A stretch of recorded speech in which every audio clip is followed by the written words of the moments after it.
मैं Preeti sir here, the founder of Ekam Yoga. नमस्ते नमस्ते। Thank you. हाँ, हमारे साथ खुशहाली जी जुड़ी हैं। खुशहाली जी ने पिछले काफी समय से हमारे साथ योगा किया और योगा करने के बाद में उन्होंने एक बेबी को जन्म दिया। मैं देख पा रहा हूँ कि पिछले 1 महीने में हम लोग भी ये तीसरे पार्टिसिपेंट हमारे साथ जुड़ी हैं जिन्होंने बेबी को जन्म देने के बाद में हमारे साथ में अपने अनुभव को साझा करने के लिए, अपने एक्सपीरियंस को शेयर करने के लिए हमारे साथ जुड़ी हैं। स्वागत है खुशहाली जी आपका। थैंक यू नमस्ते। सर। नमस्ते सर। नमस्ते। आपको देखकर बड़ी खुशी हो रही है। आप आज ना एक बच्चे को जन्म दिया, तो एक माँ का भी जन्म दिया। Yes, आप sir. दोनों को ढेर सारी शुभकामनाएं और बहुत खुशी की बात है कि आप है ना आज हमारे पास इधर एकम योगा के इस ऑनलाइन पोर्टल पर आकर आप अपने अनुभव को साझा करना चाहती हैं। किस तरह से आपकी ये प्रेगनेंसी की यात्रा रही और किस तरह से आपने बेबी को डिलीवर किया, ये अनुभव को साझा करना चाहते हैं। बहुत बहुत धन्यवाद है आपका और स्वागत है आपका। Thank you. मैं चाहता हूं कि आप है ना अपने अनुभव को साझा करें, अपनी बात को कहें। हाँ जी, ओके सर। सर मैंने प्रेगनेंसी मेरी 20th वीक प्रेगनेंसी पे मैंने योगा क्लास ज्वाइन की थी और मैम के साथ मेरी जर्नी बहुत अच्छी रही। ये मेरी सेकंड प्रेगनेंसी थी। फर्स्ट प्रेगनेंसी में मुझे बहुत सारे इश्यूज थे और सेकंड प्रेगनेंसी में योगा की हेल्प से मुझे बहुत इश्यूज इतने ज्यादा नहीं आए। मेरी नॉर्मल डिलीवरी थी। फर्स्ट प्रेगनेंसी में भी नॉर्मल थी, सेकंड में भी नॉर्मल डिलीवरी थी। बट फर्स्ट प्रेगनेंसी में मेरा टाइम ड्यूरेशन बहुत ज्यादा था, आर्टिफिशियली इंड्यूस्ड हुए थे पेन। बट जब से मैंने एकम योगा ज्वाइन किया, योगा की हेल्प से ma'am daily, thanks to Sonia ma'am जो डेली इतने आसन कराती थी, मेनली डक वॉक और मलासन, जिसने सबसे ज्यादा हेल्प करी मेरी प्रेगनेंसी में और डिलीवरी में। और उसके बाद मुझे नॉर्मल डिलीवरी हुई। 22 मई को मेरा 2 o'clock around water bag leak हुआ। मैं रश टू हॉस्पिटल और 9 o'clock मैंने अराउंड बेबी को डिलीवर किया। बहुत कम ड्यूरेशन में मेरा बेबी डिलीवर हो गया और वो भी नॉर्मली डिलीवर हुआ। वहां भी डॉक्टर मुझे स्पेशली डक वॉक और मलासन ही करा रही थी कंटिन्यू, कि इससे इजीली बेबी डिलीवर हो जाएगा। और योगा से मुझे बहुत हेल्प मिली। मैम एक एक योगा बहुत अच्छे से कराती थी, बहुत अच्छे से एक्सप्लेन करती थी। जो भी माइनर सी भी मिस्टेक होती थी उसको तुरंत रिजॉल्व कर देती थी। 2-3 टाइम्स, कितने टाइम्स भी हम मैम से पूछते थे, मैम बिल्कुल भी मना नहीं करते थे, उसको बार बार एक्सप्लेन करते रहते थे। तो एकम योगा ने मुझे बहुत हेल्प करी।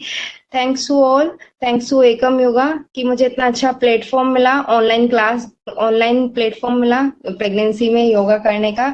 अदरवाइज ऑफलाइन तो पॉसिबल नहीं था कि कहीं जाके मैं योगा करती।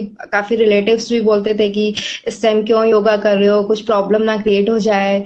लेकिन बट मुझे था कि नहीं, योगा करने से मुझे बहुत हेल्प हो रही है। मैं ऑल टाइम एनर्जेटिक रहती हूँ, कोई लेग्स पेन नहीं है, बैक पेन नहीं है और एक्टिव रहती हूँ। और मुझे नॉर्मल बेबी डिलीवर करना है, यही मेरी थिंकिंग थी कि मुझे नॉर्मली चाहिए, इसलिए मैंने योगा ज्वाइन किया है।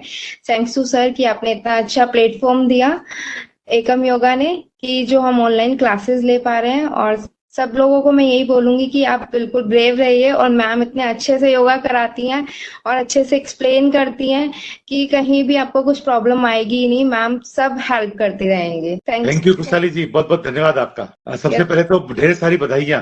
देखिए आजकल प्रेगनेंसी के समय काफी सारी कॉम्प्लिकेसी भी रहती है और जब डिलीवरी के लिए हॉस्पिटल जाते हैं तो डॉक्टर बड़े आसानी से सी सेक्शन की सलाह दे देते हैं।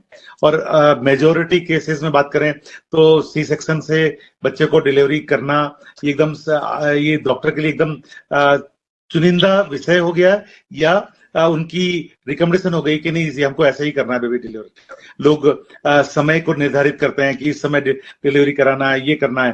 लेकिन मैं कहता हूं कि जो ईश्वर ने प्रक्रिया बनाई है उस प्रक्रिया को फॉलो करते हैं अगर हम, तो हमारे बेबी का जो जन्म का समय है वो ईश्वर के द्वारा निर्धारित समय पे हम नेचुरली बेबी को डिलीवर करते हैं। तो देखिए बहुत सारी बातों पे हमारी बिलीव आते हैं, हम एस्ट्रोलॉजी में बिलीव करते हैं, ये करते हैं। तो लेकिन जब हम बेबी को नेचुरली डिलीवर करेंगे तभी तो हम एस्ट्रोलॉजी पे बिलीव कर सकते हैं। नहीं तो उस बेबी का जन्म समय सही नहीं हुआ, तो हमारी मर्जी का समय हो गया। नेचुरल डिलीवरी होना ही अपने आप में बहुत बड़ी बात है। नेचुरल डिलीवर होना वो ईश्वर का एक अलग तरह का प्रसाद है। देखिए बेबी को डिलीवर होना ही अपने आप में प्रसाद है, लेकिन नेचुरली होना आज के जमाने में ये बहुत बड़ी बात है। बहुत शुभकामनाएं आपको। और मैं चाहता हूं कि आपके बेबी को अगर आप हमें उसका चेहरा दिखा सकें, हाँ जी, अगर पॉसिबल है तो चेहरा दिखा सके तो हम उसको भी सभी की तरफ से उसको आशीर्वाद दिलाना चाहेंगे। सभी यहाँ पे होने वाली माताएं हैं, सभी लोग है ना अपने उस आपके बेबी को देखकर आशीर्वाद देंगे, सबके मन में बहुत खुशी का भाव आएगा। हाँ जी सर, मुझे डॉक्टर भी बोलती थी कि आप योगा ज्वाइन कर लो, आपको नॉर्मल डिलीवरी चाहिए तो एक्सरसाइज करो, वॉक करो। तो मैं उनको यही बोलती थी, नहीं मैंने योगा क्लास ज्वाइन की हुई है, कौन सी साइट है, कहाँ से ज्वाइन किया है। तो मैंने आपको पब्लिकली भी, मतलब मैं सब बोलती रहती थी, एकम योगा है, अपने रिलेटिव्स को भी आप वहाँ ज्वाइन कीजिए, और भी क्लासेज है उनकी, बहुत हेल्पफुल है। मैंने पहले भी एक वेट लॉस योगा ज्वाइन किया था एकम योगा का, देन प्रेगनेंसी योगा ज्वाइन किया है। सबकी तरफ से ढेर सारी तालियां होनी चाहिए इस बेबी का स्वागत करने के लिए। Welcome baby to the world. Smile कर रही। और जैसे ही बेबी थोड़ा सा बड़ा होता है तो आप है ना निश्चित रूप से उसको किड्स योगा ज्वाइन कराइए और अभी इसको बचपन में ही योग के संस्कार डालिए। यस सर, मैं अपने सन को, सर बेटे को किड्स योगा ज्वाइन कराऊंगी, अभी कुछ टाइम बाद ही ज्वाइन कराना है। और मुझे खुद को भी फिटनेस योगा मैम की क्लास ज्वाइन करनी है। Thank you thank you thank you. Okay sir, thank you, बहुत बहुत धन्यवाद खुशहाली जी, आपने इतना अच्छा अनुभव अपना साझा किया और हमें बहुत खुशी है आपको देखकर कि आपका बेबी नॉर्मली डिलीवर हुआ। बहुत बहुत धन्यवाद आपको। ओके बहुत बहुत सर, बधाई। Thank you, welcome sir. इस बेबी के लिए ढेर सारी शुभकामनाएं, आपके पूरे परिवार के लिए ढेर सारी शुभकामनाएं।